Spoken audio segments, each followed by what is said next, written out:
राजौरी में सुरक्षा बलों और सैन्य अधिकारी बलिदान, 3 जवान घायल। श्रीनगर में धुंध, जम्मू में मौसम साफ, 27 नवंबर से कुछ इलाकों में बारिश की संभावना। वनडे रैंकिंग में शीर्ष पर पहुंचने के करीब विराट कोहली, टॉप 4 में 3 भारतीय, बाबर दूसरे स्थान पर। और भारत ने कनाडाई नागरिकों के लिए फिर शुरू की ई वीजा सेवा, निज्जर मामले में विवाद के बाद 61 दिनों से थी बंद। नमस्कार, आप देख रहे हैं द राइट न्यूज और मैं हूं हिमाग्नि मोजा। इससे पहले कि हम आगे बढ़े, जल्दी से कीजिए हमारा चैनल सब्सक्राइब ताकि देश प्रदेश की खबरों के साथ आप अपडेटेड रह सके। अब खबरें विस्तार से। सबसे पहले बात करें प्रदेश की, तो जम्मू संभाग के जिला राजौरी के बाजीमाल इलाके में सुरक्षा बलों और आतंकियों के बीच मुठभेड़ हुई। इलाके में 2 से 3 आतंकवादियों के घिरे होने का अंदेशा है। पुलिस, सीआरपीएफ और सेना के जवानों ने मोर्चा संभाला हुआ है। दोनों ओर से गोलीबारी हो रही है। सूत्रों से मिली जानकारी के अनुसार मुठभेड़ में एक सेना के एक कैप्टन बलिदान हो गए हैं और 3 जवान घायल हुए हैं, जिन्हें इलाज के लिए नजदीकी अस्पताल ले जाया गया है। जम्मू आईजीपी आनंद जैन ने बताया कि राजौरी के उपमंडल कालाकोट के तहत पुलिस स्टेशन धर्मसाल के अंतर्गत सोलकी गांव के बाजीमाल इलाके में विशेष सूचना पर घेराबंदी कर तलाशी अभियान चलाया गया। 2 आतंकवादियों के घिरे होने की आशंका है। मुठभेड़ को लेकर सेना और पुलिस के उच्च अधिकारी नजर बनाए हुए हैं। उल्लेखनीय है कि 4 दिन पहले जिला के कालाकोट क्षेत्र में संदिग्ध देखे जाने के बाद से सुरक्षा बलों की तरफ से लगातार तलाशी अभियान चलाया जा रहा था। रविवार शाम को आतंकवादियों की संदिग्ध गतिविधि की सूचना मिलने के बाद सुरक्षा बलों ने कालाकोट थाने के तहत जंगली इलाके में तलाशी अभियान शुरू किया था। सूत्रों के अनुसार बेरवी गांव में 2 से 3 आतंकियों के किसी स्थानीय निवासी के घर आने और वहां खाना खाने की सूचना मिली थी। इसके बाद बड़े पैमाने पर उक्त गांव में सेना और पुलिस ने कॉर्डन और सर्च ऑपरेशन शुरू किया, जो कि मंगलवार शाम को भी जारी था। सुरक्षा बलों ने बेरवी से सटे सोलकी, सियाल सुई, धर्मसाल आदि वन क्षेत्र में भी तलाशी शुरू की, जो लगातार जारी रही। तलाशी अभियान में सेना और पुलिस के अलावा सीआरपीएफ के कोबरा कमांडो भी जुटे हुए थे। ड्रोन और खोजी कुत्तों की भी मदद ली गई। बात करें प्रदेश की दूसरी खबर की, तो श्रीनगर में कोहरे से जनजीवन प्रभावित है। जम्मू संभाग में साफ मौसम के बीच रात में ठंडक का एहसास बढ़ा है। मौसम विज्ञान केंद्र श्रीनगर के अनुसार 23 नवंबर और 27 से 30 नवंबर को जम्मू और कश्मीर संभाग के कुछ हिस्सों में बारिश के साथ पर्वतीय क्षेत्र में बर्फबारी हो सकती है। कश्मीर में 27 नवंबर तक कोहरा छाया रहेगा। लेह में बीती रात का न्यूनतम तापमान -6.0 डिग्री सेल्सियस दर्ज किया गया। कश्मीर घाटी में हवाई सेना पर घने कोहरे की मार जारी है। मंगलवार को दूसरे दिन भी श्रीनगर अंतर्राष्ट्रीय हवाई अड्डे से 3 फ्लाइटें प्रभावित हुई हैं। श्रीनगर अंतर्राष्ट्रीय हवाई अड्डे के निदेशक जावेद अंजुम ने बताया कि कोहरे के कारण मंगलवार की सुबह 3 उड़ानों में देरी हुई है, लेकिन दृश्यता में सुधार के बाद हवाई अड्डे पर उड़ानों का संचालन सुचारू हो गया।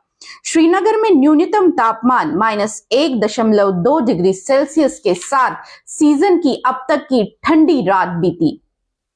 अनंतनाग, पहलगाम, काजीकुंड, कुपवाड़ा, बारामूला, शोपियन, पुलवामा और बड़गाम सहित अन्य कई इलाकों में भी सीजन की सबसे ठंडी रात दर्ज की गई।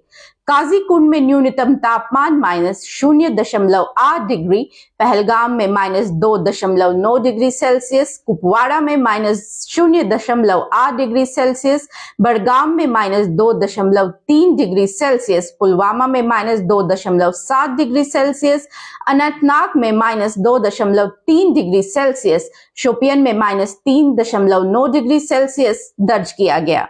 वहीं बात करें जम्मू की, तो जम्मू में दिन भर मौसम साफ रहने के साथ अधिकतम तापमान 25.1 और न्यूनतम 11.2 डिग्री सेल्सियस दर्ज किया गया। वहीं अब बात करें देश की खबर की, तो विश्व कप के समापन के बाद आईसीसी ने पहली वनडे रैंकिंग जारी कर दी है। इसमें भारत के खिलाड़ियों को जबरदस्त फायदा हुआ है। टीम इंडिया के 3 बल्लेबाज शीर्ष 4 में शामिल है।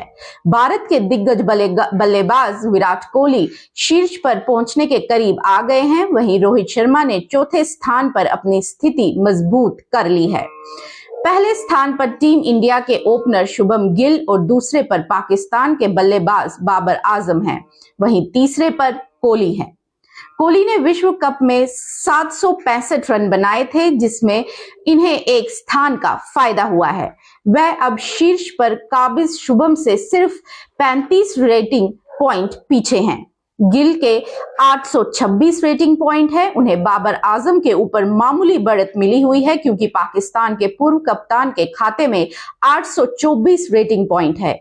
कोहली के 791 और रोहित शर्मा के 769 रेटिंग पॉइंट्स हैं।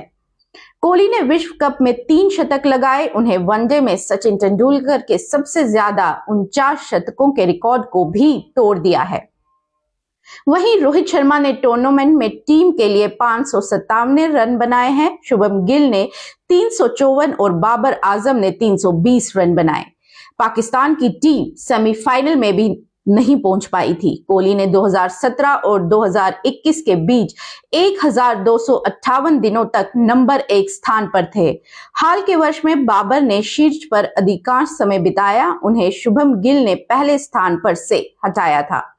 दक्षिण अफ्रीका के सलामी बल्लेबाज क्विंटन डिकॉक वनडे रैंकिंग में 2 स्थान गिरकर 5वें स्थान पर आ गए हैं। वहीं न्यूजीलैंड के दाएं हाथ के डेरिल मचेल विश्व कप में अपने 592 रन के दम पर 5 स्थान ऊपर उठकर 6ठे स्थान पर पहुंच गए हैं।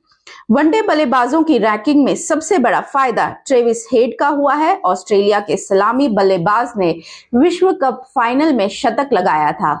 वे 98वें स्थान के छलांग लगाकर 15वें स्थान पर पहुंच गए हैं। गेंदबाजी की रैंकिंग में दक्षिण अफ्रीका के स्पिनर केशव महाराज शीर्ष पर बने हुए हैं। ऑस्ट्रेलिया के कई खिलाड़ियों ने अपने सफल विश्व कप अभियान के बाद कुछ अच्छी स्थिति बनाई है। अनुभवी तेज गेंदबाज जोश 4 पायदान ऊपर चढ़ के दूसरे स्थान पर हैं।